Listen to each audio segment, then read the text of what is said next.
For me, it's all about, at the end of the day, the human being.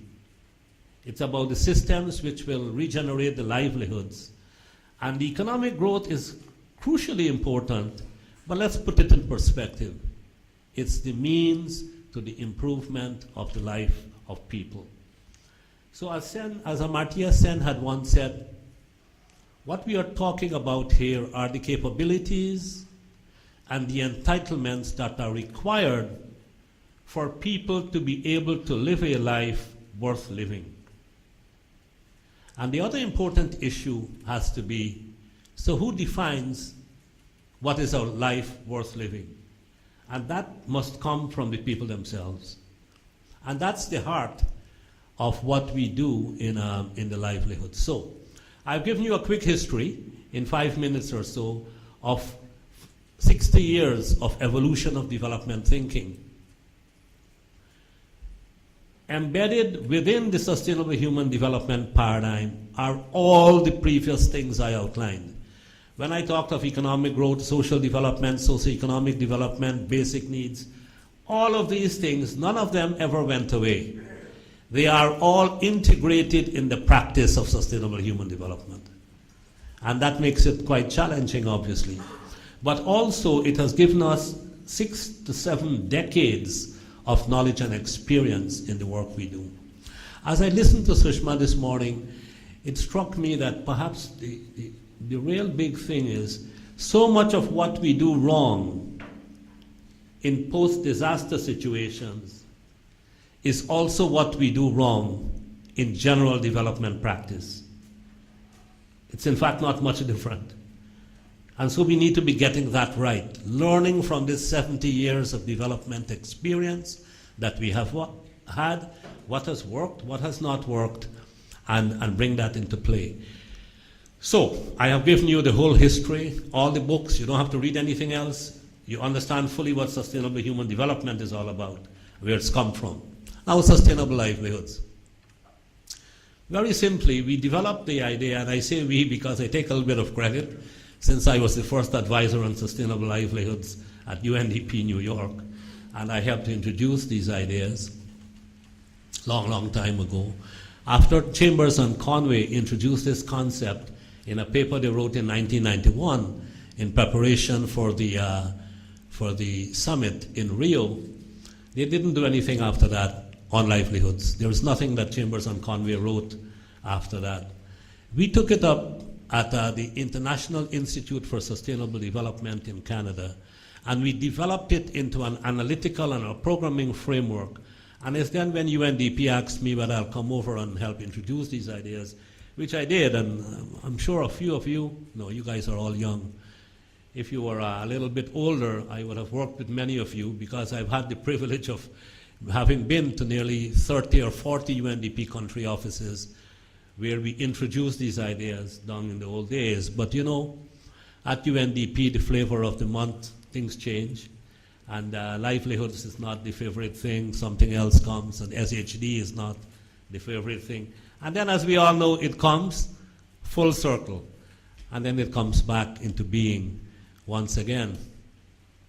So a little bit on the sustainable livelihoods. Again, in one line, all you need to remember is the sustainable livelihoods approach is a practical way of putting SHD into practice. That's it. So how do we operationalize sustainable human development? We use the Sustainable Livelihoods Framework. And I'm going to tell you what it is, again, in 2 or 3 minutes so that you can remember it. We have provided some literature for you. You know, we developed these ideas at UNDP earlier, but we, as usual, in the global programs, never have enough money. So having developed some of these ideas, and we helped introduce it at the DFID, DFID and Secretary of Development, Claire Short, loved these ideas so much.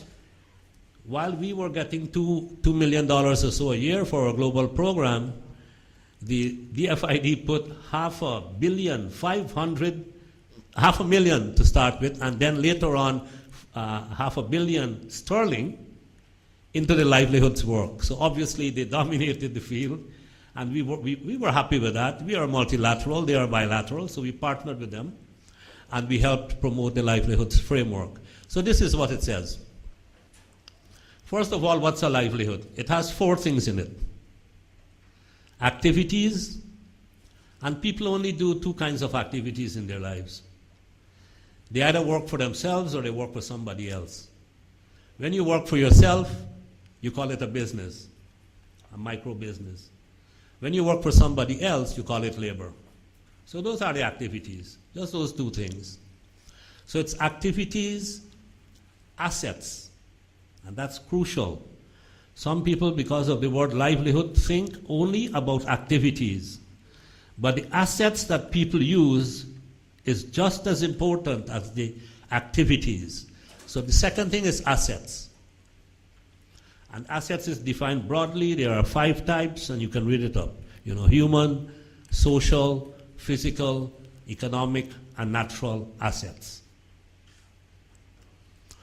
And then we have the capabilities, which SEN is so well known for, and UNDP knows it very well. And finally, entitlements. So the capabilities are the whole range of skill and the whole range of aspirations and motivations that human beings have that help them to achieve what they want in a life worth living. While entitlements we use as those things you are supposed to get from the state. Rights, public security, roads, in other words, public goods and services.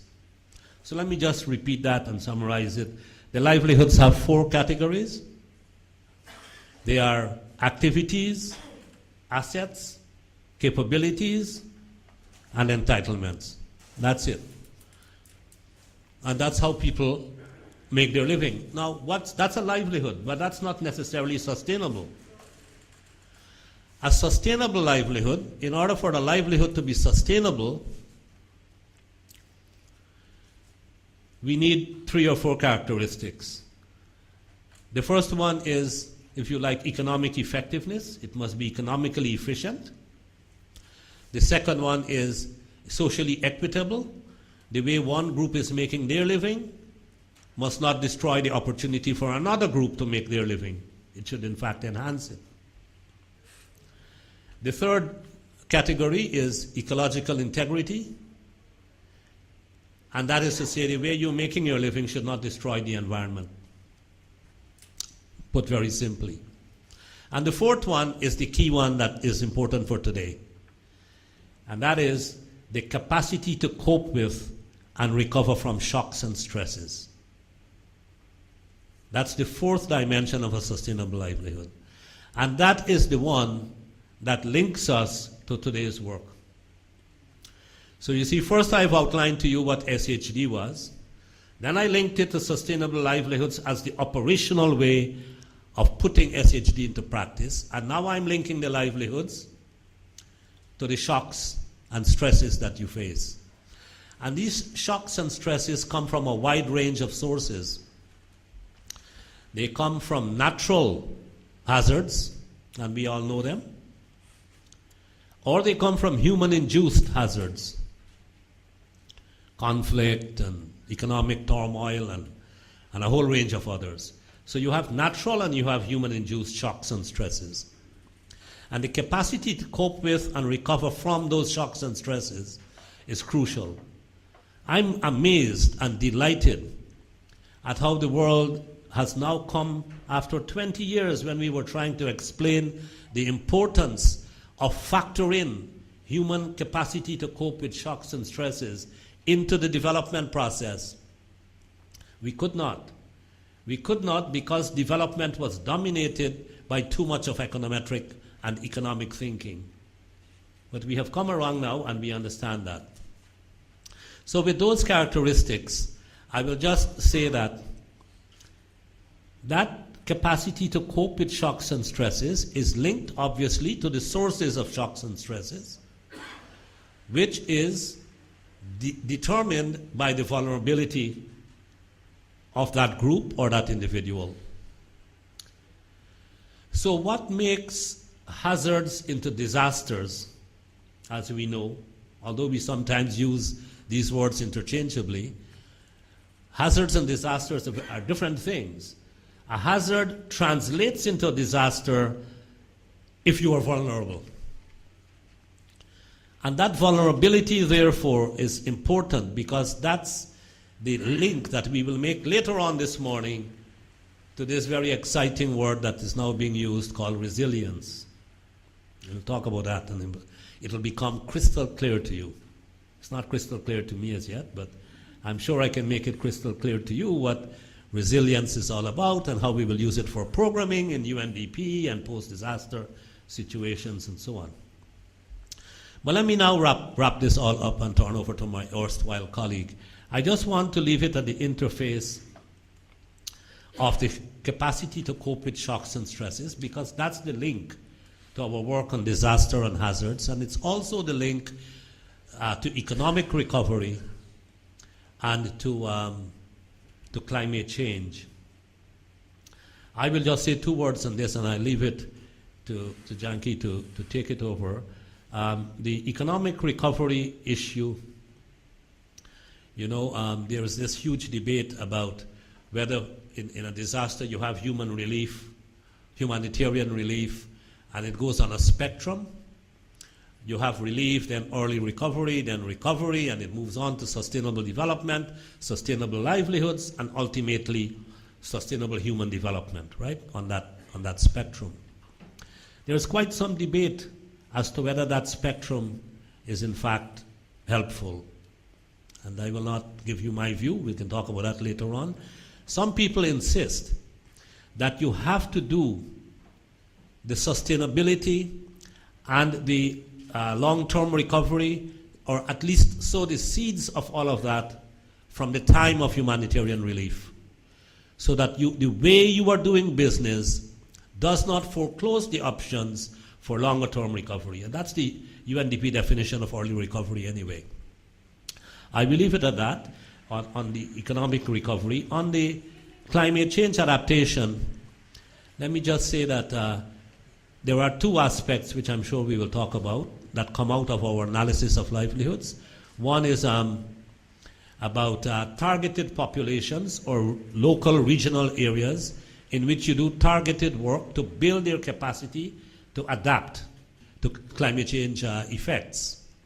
And the other one is, how do you integrate climate change mitigation and thinking into the development process? So one is the generic integration of climate change into all we do, and you have some literature on that.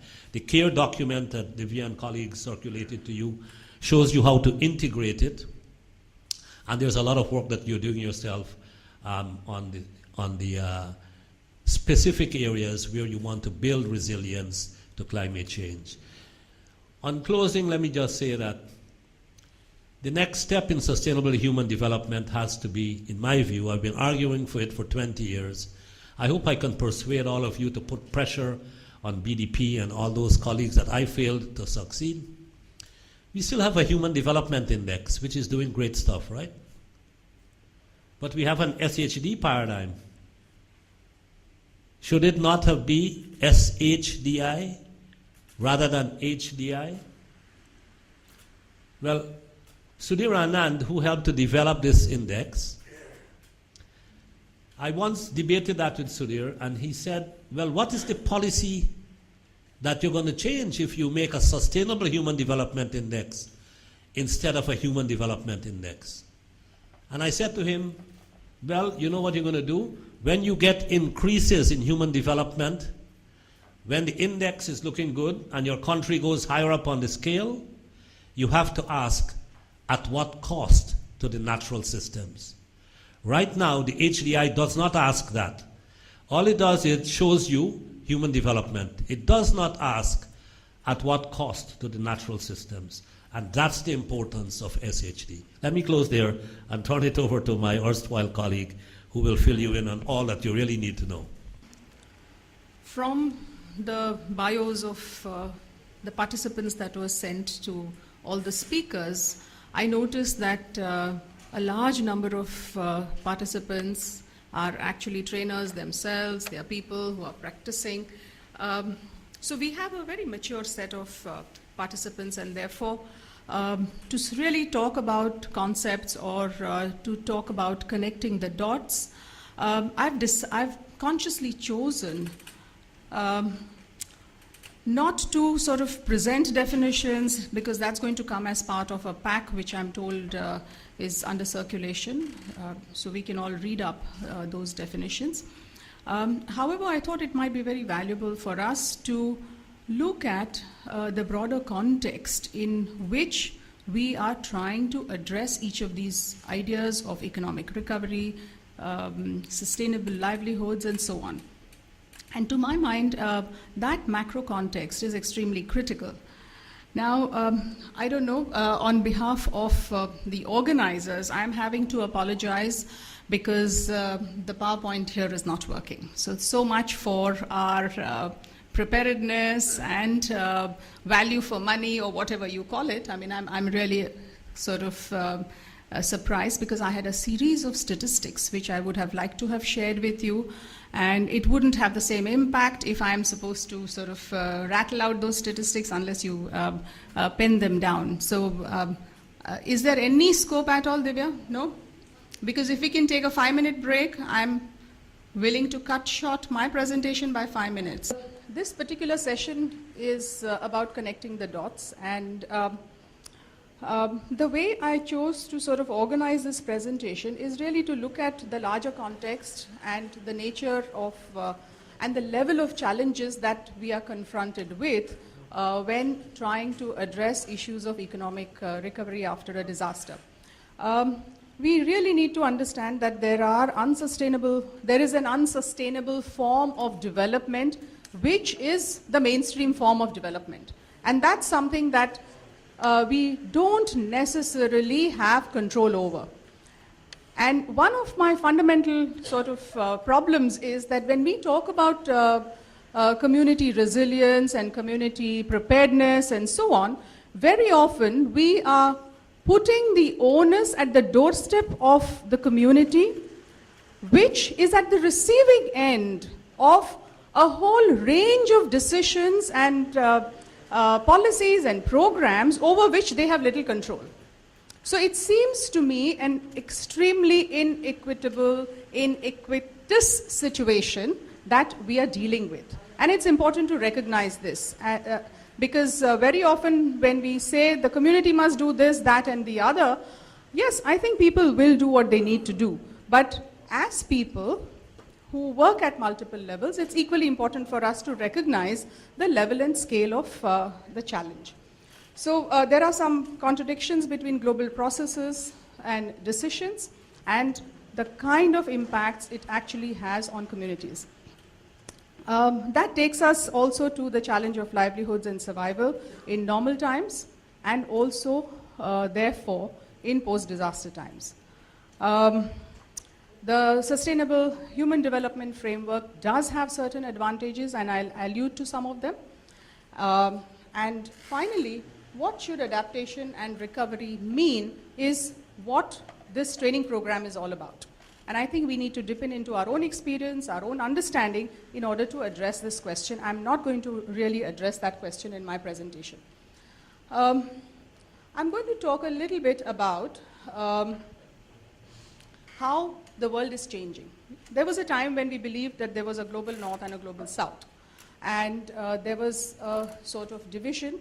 However, this north-south conventional understanding between the rich and the poor is undergoing some changes as the statistics actually reveal. So there are changes and shifts taking place in the way different economies, the different countries are performing today. External aid delivery very often combined with a silo approach dominated earlier. Today we are much more aware of some of the integrated impacts, and climate change debate really is telling us, is enabling these connections to be made, enabling us to move out of the silo approach. However, we are not quite there. One of the fundamental challenges is that the population is growing at 77 million people per year, with 2/3 of this growth happening in Asia and Pacific. And that is posing its own unique challenges on these countries, as well as global resources and the way we understand policies.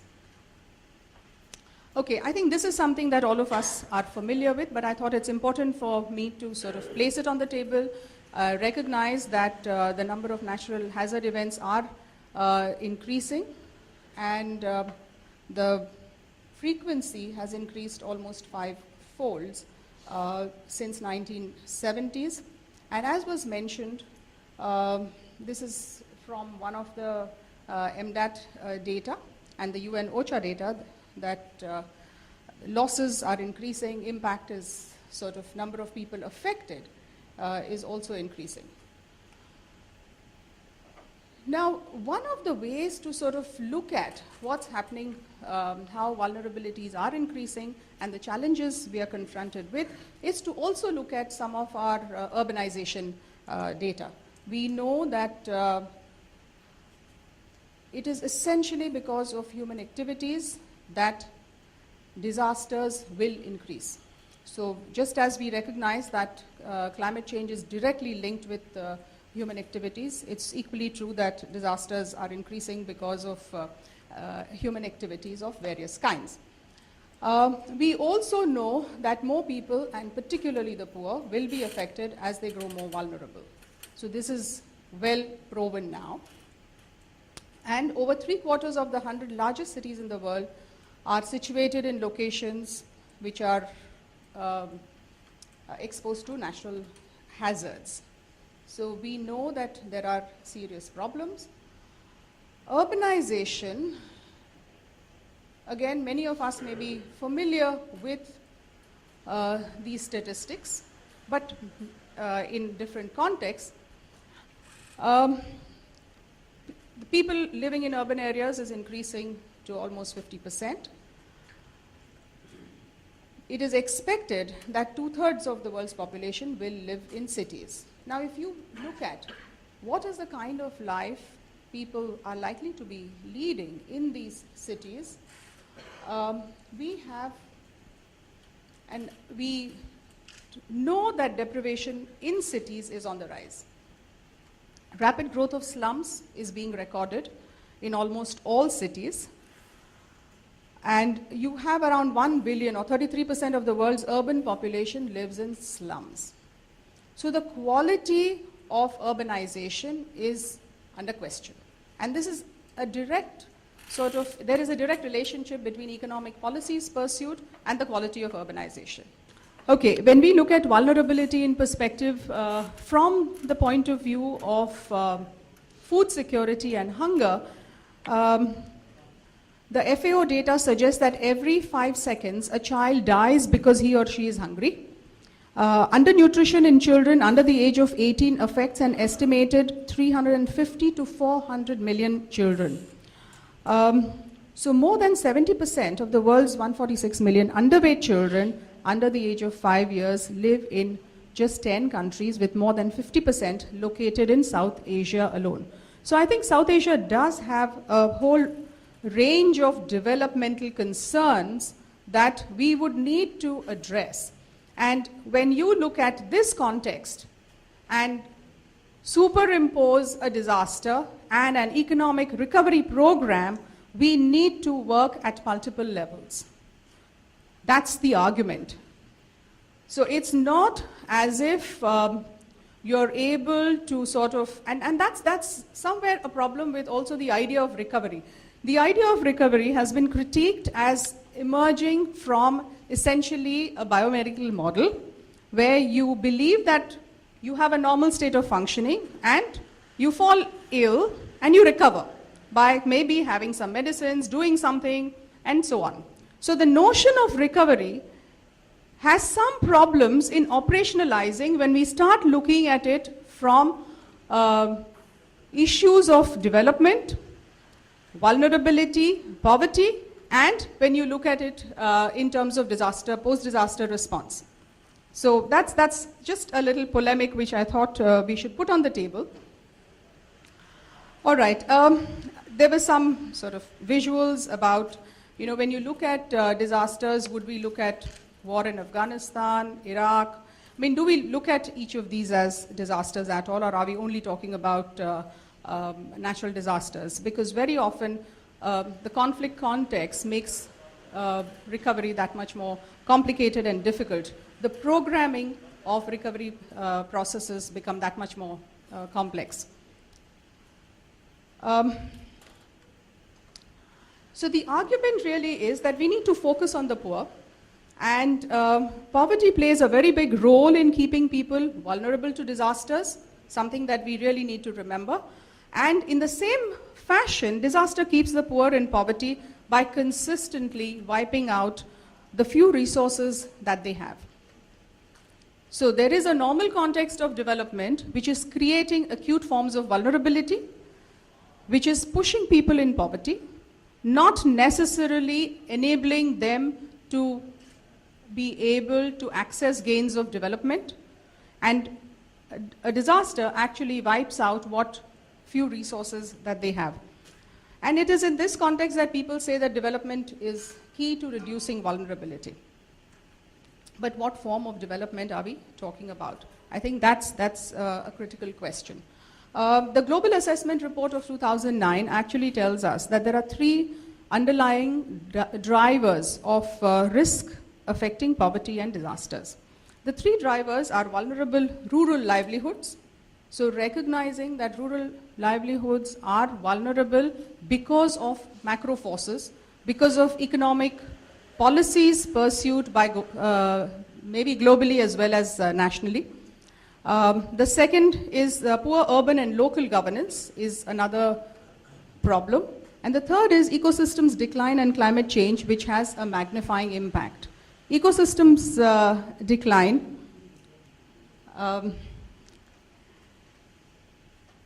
if we look into how is this ecosystem declining, again, there were certain statistics which I was wanting to share with you. The globe is experiencing ecological stress, and one example of this is the number of species that are getting extinct. I had some statistics here, but, and this is the IUCN statistics, 75% of genetic diversity of agricultural crops has been lost. 75% of genetic diversity of agriculture is lost. So we are up against some serious ecological stresses. 75% of the world's fisheries are fully overexploited. Up to 70% of the world's known species risk extinction if the global temperature rises more than 3.5 degrees centigrade. So ecological integrity, what we were talking about earlier, I think the previous speaker spoke about it, and Sushma also mentioned this in her presentation. Maintaining ecological integrity is extremely essential, but also extremely tough. In a place like Uttarakhand, you may actually say that, all right, we need to conserve the environment, but there are a whole range of other forces at play which is challenging that ecological security. And there are far more macro forces which are beyond the control of local communities. Okay, and as a result of a lot of this ecological stress, over 350 million people suffer from severe water scarcity. These are IUCN figures, so it's not something that that's coming out of somebody's head.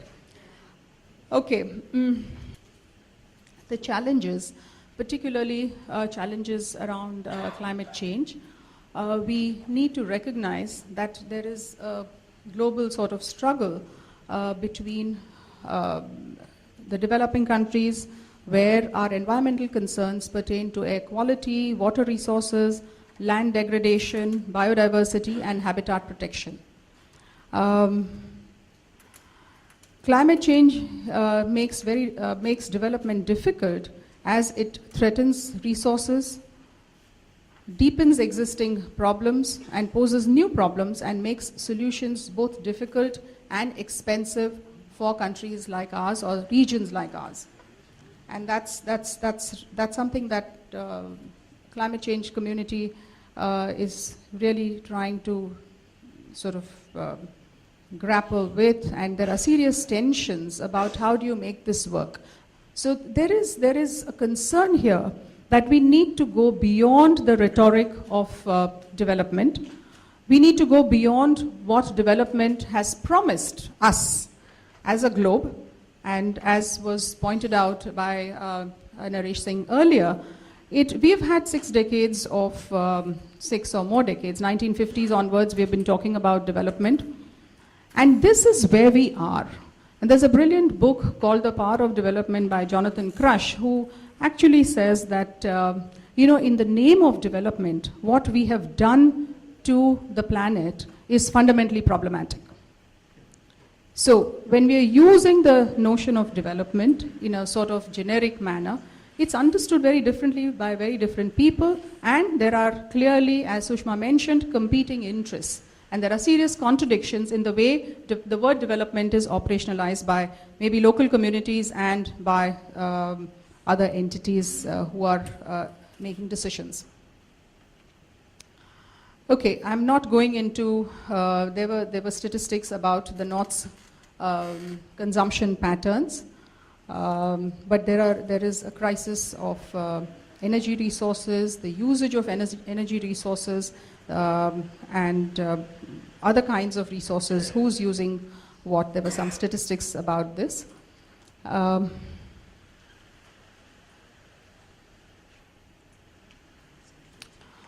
Okay, so I'm sort of coming to the close of my presentation with a couple of questions, which is, what global forces are at work? What do we understand of these global forces which are at work? What kinds of assumptions do we make about local communities, local planning processes, and what's happening at the national and international levels? More often than not, we are not necessarily integrating this understanding in the way in which we conceptualize our local level interventions. So I think it's important to make those connections, at least in training programs like this, where, yes, I think all of us in our lives are pulled in different directions by the positions that we occupy, by the jobs that we are given to do. We may agree, we may disagree. Would have definitely experienced tensions around, sometimes we are told that you need to do this and this is a program, this is what the money is for, you need to implement it. You may completely disagree with it, but you need to do it. I mean, those are our compulsions. But in training programs like this, it is a useful platform for us to reflect on those dilemmas, those challenges, and how we negotiate them at a professional level, and how do we come to terms with what we are doing at a personal level as well. So I think it's a useful thing for us to raise some of these questions. So what are the forces at work? What drives this form of development? Are they local? Are these forces local, regional, national, or international? Because it's not to say that all forces at play are macro and we are only sort of puppets. No, I think there are tensions even within communities. There are power dynamics that operate even at the local level. And how does one negotiate those? I think that's something that's critical. Okay, so these questions are particularly important when speaking of recovery programs and about communities and their livelihoods. And as I said, the recovery and our climate change adaptation programs are very much embedded within these very macro forces. So with that, okay, I had a little sort of, but maybe I'll stop here, about why the Sustainable Human Development framework is a useful framework. But I'm here with you for 5 days, and I'll have lots of opportunity to interact with you. We do want to have some discussion, although Devya said that I should feel free to make my full presentation, but I think I'll stop here and maybe throw the floor open for questions, discussions. Thank you. Thank you for your patience, and apologies for all this, sort of little confused way in which we operated.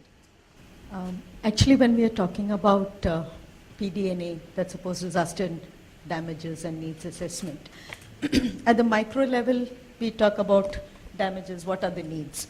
But the decisions for the financial investments are made at a macro level. And as spoken earlier, there are government representatives also over here. So I would really like to know, how does a government base its decision vis-a-vis economic recovery, vis-a-vis development, vis-a-vis early recovery? All these aspects come into play. But there's a certain decision that's made pretty early in the day.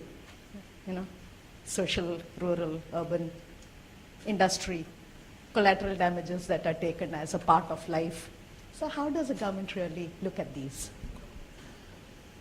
The people generally had health crises, the recent data says that most of the downward slide into poverty could only be explained by the expenditure on health. A large number of families experience poverty because they have some health crises.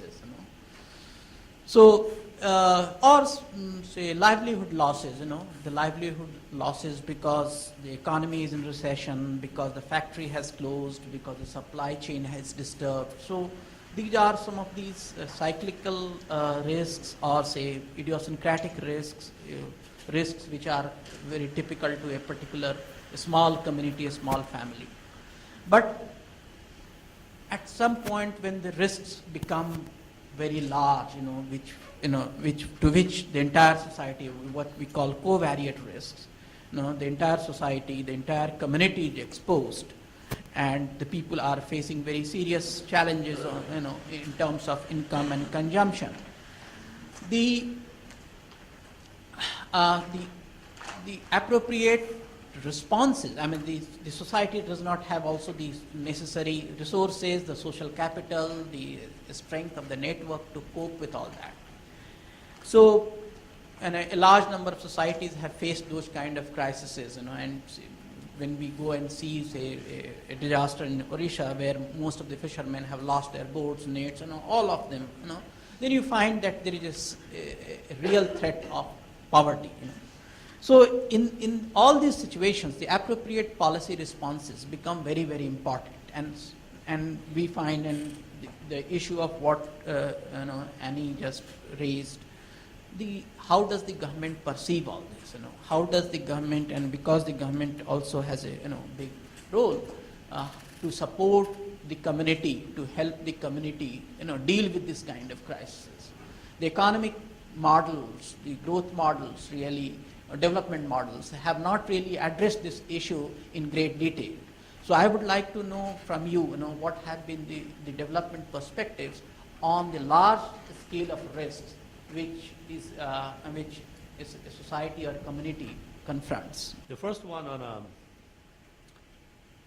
what's the how does it make sense? How does sustainable development and economic growth work hand in hand in society? Well, the first point is that economic growth is the outcome of all the activities that occur in society. That's the first thing, right? So economic growth, people say, thank God to economic growth, we are now doing well. It's the reverse. Thank God that we are doing well, we now have economic growth, you see. So the sustainability dimension has three very important things in it that's important for society. That if all we did was to focus on growth, we will have a problem. And here is the issue. I believe that capitalism is doing a great job. Fantastic job. So when I say that, everybody looks at me and says, this guy has got to be crazy. But let me explain it. What is failing is democracy. The job of capitalism is not to distribute wealth. That's the job of democracy, of collective decision making and governance. So capitalism, it's about growing, getting more and more. And what we have to do is to balance democracy and capitalism. Now, sustainability talks about equity. It talks about ecological security and ecological integrity. And it tries to balance that with economic growth. And that's how it links to the well-being of the society, if you like. See, it's important in the evolution that I gave you earlier to understand as well, when economic growth was the dominant thing in society, we measured poverty purely by income. So people were poor when they were below a certain income level. But when we developed human development, we changed the definition of poverty, at least in the UNDP circles, and we called it human poverty. And human poverty was measured by income plus two other parameters, one of which was life expectancy, and I think the other one was educational achievement by girls or something like that. But it had a social dimension. And now we have gone beyond that. And the HDR, the Human Development Report, is based upon the Oxford Multidimensional Poverty Index, which has 10 indicators. So that's how it's now linking to the broader society, not on income alone. And that's in a way the link, and that's how the HDI is now measured on a much, much broader basis. But let me also quickly react to the two other questions. You know, there's a fascinating book called Seeing Like a State. Scott, whatever is his name, James Scott. I read that book and I got scared about states and how they make decisions. I ended up, by accident I guess, working for the federal government of Canada at a pretty senior level. And there I had the insight and looked at how states make decisions. And this is linked to the policy process and the risk question as well, Krishna, that you asked. The thing is that when a state makes a policy, it is not necessarily based on evidence. So I think the first point we need to take into account is technocrats tend to think, and many of us here who work technically, we believe that policy must be rational and that policy must be based on evidence. And that is correct. The truth is that policy is a result of competing interests. And the state has to balance a whole range of competing interests before it makes a decision. Typically, the policy outcome is very, very seldomly based on evidence. And that's the way politics is. And that's the way, politics is about balancing competing interests and vested interests in the society. Now we have to find ways, and because we are a legitimate group of stakeholders, it is incumbent on us, I would argue, to find the ways of getting evidence into the policy process. And there are ways of doing that. One way, for example, is getting direct involvement of people who have influence over the political leadership to engage directly in some of these issues. It's dramatic how their minds change. I've seen that at work. I know it works. I mean, I've done it as well. I have taken the former Secretary of State of the United States, Madeleine Albright, to walk in the mud in Kibera in Nairobi. That changed her view of poverty in the world significantly. I mean, Mr. Manmohan Singh is not going to Sri Lanka, is relevant in this conversation. He's not going for a range of competing interests, including what the people of Tamil Nadu think. So we have to find ways of how we get our voice and how we get our concerns into that state-making process. So I think that's the crucial issue. If we believe and continue to think that policy-making is rational and evidence-based, we will forever be frustrated. So you've got to get out of that and start using activism. You've got to start using lobbying forces and so on, so that that evidence will one day end up in policy. And finally, policy making and managing risk. I think, Krishna, the problem is that policy has to be predictable. And risk is measured on probability. And the two might seem incompatible How do you make policy in the face of complexity and in the face of uncertainty is the key issue. And we have quite a bit of knowledge now on how to do that. The traditional policy making, which is based upon cost effectiveness, which is the primary and political feasibility, has to be supplemented and strengthened by adaptive policy processes, I will argue. And Bharadwaj and Swanton out of the IISD put out a book on how to create adaptive policies. And I think that's what we have to use more and more. On the one hand, to maintain policy predictability, because otherwise the policy is useless. But on the other hand, to constantly be learning and reshaping that policy process to take perceived risk into consideration. And I think we have, and we'll talk more about that as we go on. I don't want to go too much into depth now, but I think the issue is creating adaptive policies. Okay, I'll just be brief, but I would like to take on this question of, how does the growth model sort of look at issues of health, education, and so on, and risks associated with maybe livelihoods and health, ailments, and all of that. The growth proponents would say that you require strong social protection measures built into your policy framework.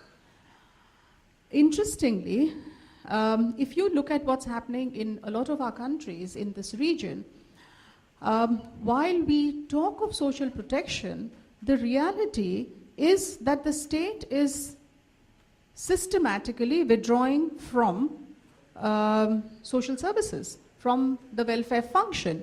So there is a certain contradiction, I would say, in the way this is operating, because the state, as part of the economic growth model, the neoliberal policies would say that let the private sector take over many of these functions, let there be user fees, let people pay, and, well, they would be able to access their services. That's the best way forward. But the fundamental question, and I think it's a very, very important question to raise, is what are the mechanisms that are available for those who find themselves vulnerable, marginalized, excluded from the development story. So I think there's a lot of, it's a very sort of potent question and a very important one that has been raised. Now, I would strongly suggest that maybe we have a government representative who could actually answer what actually drives funding in a post-disaster sort of a scenario. We have, should I ask Mr. Srivastava to sort of respond to that? That would be nice. I mean, because you've been in a certain position, you experience some of the pulls and pressures on an everyday basis, and although this is an international sort of an audience, I'm sure an honest response would be most appreciated. My name is Sanjay Agrawal. I am Director Disaster Management in Ministry of Home Affairs, Government of India. As far as recovery is concerned, I would be very honest in saying that in India, before 2000, we have only the concept of disaster response. And as such, whenever any drought or any flood was happening, just we were giving the response by putting some relief camps, feeding the people for a month or so, and then giving them some compensation based on the predetermined indexes, like for house damage, crop damage, and other things, and then forget the things. After 2000, when we started looking after the things in the correct perspective, from a disaster response approach to the holistic approach of disaster management, still the problem of dealing in a vast country like India with enormous population and varied interest, the first task was how to create the legislative framework for the disaster management area. And hence we moved into the integration of Disaster Management Act by putting in place the National Disaster Management Authority, National Disaster Response Force, and National Institute of Disaster Management as the first task. Later on, we moved to the mitigation part by sanctioning, the government sanctioned some of the disaster management funds for the mitigation approaches. But I am happy to tell you about the recent tragedy in Uttarakhand, when the disaster response was also prompt And after that, we moved to the disaster recovery very, very quickly. In fact, the Planning Commission was made in charge of whole the gamut of the recovery. And based on the 4 pillars, generally now we may adopt in future also. I will tell you one by one that the first task was to provide the response fund quickly to the state government so that they can, they should have no shortage of money as far as response was concerned. Because the response in Uttarakhand was a very, very specific and very, very peculiar type of response, where firstly we had a working window of very, very lesser days. Now, after November, we would not be able to do much of the work of even the response and recovery in Uttarakhand because of the hilly terrain. Moreover, the space in... Can I just sort of interrupt a little bit? You know, you mentioned this. It would be useful to tell us, just in response to her question, for instance, in the Uttarakhand case, how much money was allocated for what? That's the kind of question she's asking. How does the government decide for what will the money be made available to the state and how much? I mean, is there some sort of a framework that guides these decisions? That was her question, right? Yeah. No, you are absolutely right, but that's what I was coming to. First, I thought that I will generally tell what are the 4 pillars. But in fact, as a national policy, we do have that we acknowledge that recovery is a very important thing. But till today, we do not have a recovery framework or a template as far as the government is concerned. That was Mr. G. Padmanabhan also told in the morning when I was discussing with him about the recovery framework, that we must have a national recovery framework in India, sort of a template that not only for a greater tragedy like Uttarakhand or in Odisha cyclone, but even for the smaller disasters, we must have a recovery framework. So these 4 pillars which I was referring for the Uttarakhand, first we tried to help the state government with the response fund. Then based on the inputs received from the Uttarakhand and a rapid survey which was carried out for the recovery aspect, the external assistance was also sought. And from the World Bank and ADB, we could get about $250 million each for the various aspects of recovery, like housing, like livelihood, like communications, and so on. And the road connectivity, the most important thing. And then we had in India a lot of centrally sponsored scheme we call, in which we provide money to the state government to take out the various activities, like in the area of education, in the area of health, and so on. So for all these sectors. So what we have done now, we have restructured our centrally sponsored scheme in the case of Uttarakhand, and more money is being provided to the state by putting this reorganization. So that was our 3rd pillar. And then the 4th pillar was, wherever we felt that the money cannot come either from the external assistance or from the centrally sponsored scheme, we are now trying to give the money to the state government as an additional central assistance. Means the money would be provided for very, very specific tasks so that the complete recovery of the state can be done. So just to quickly answer her questions, basically in correct perspective, presently I fully acknowledge that we do not have a very, very standard kind of recovery framework in India, but definitely we are moving ahead in that direction, and I think within the next 2 years, we should be having a very, very basic template which we keep ready, not only for the post-disaster situation, but for the pre-disaster situation. And then add-ons can be done, or as per the local requirement, the states would be empowered to make it a very, very correct type of recovery plan, which we call it here as the economic recovery or for the sustainable development. The good life of the people, and that is based on one thing, the leadership of local leadership or national leadership. It is this kind of advocacy that really touches upon that leadership is something that we aspire for, that's something that we try to look for. The problem is we just do not know how. Because in many instances, when we see good leaders on board, limitations are limitations, but they can do beyond that. But that's the problem. Is there any theory that can really inspire us on that? My 3rd comment is in response to my colleague from Nepal. This has been the question very long between UNDP Indonesia, the World Bank, as well as other major actors, plus the government. How much is enough when we do reconstruction?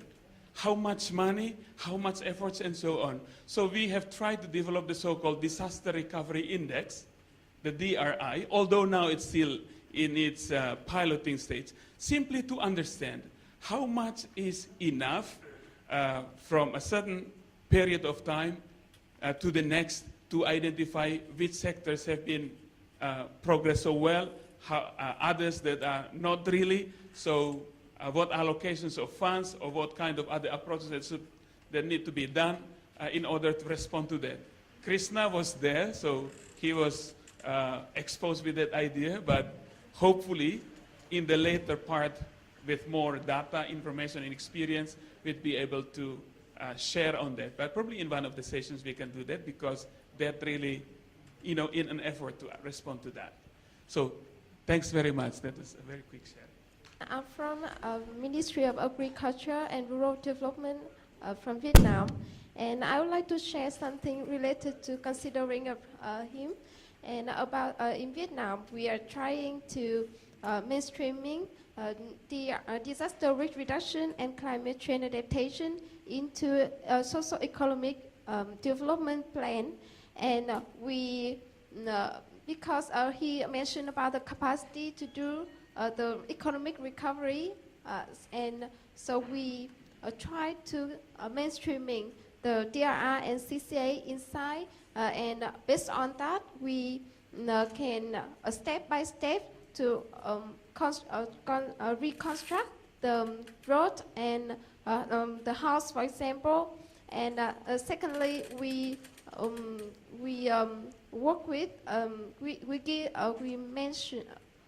we put the capacity from private sector inside to do increase the capacity for recovery, economic recovery, and we try to make some policy to encourage the private sector inside.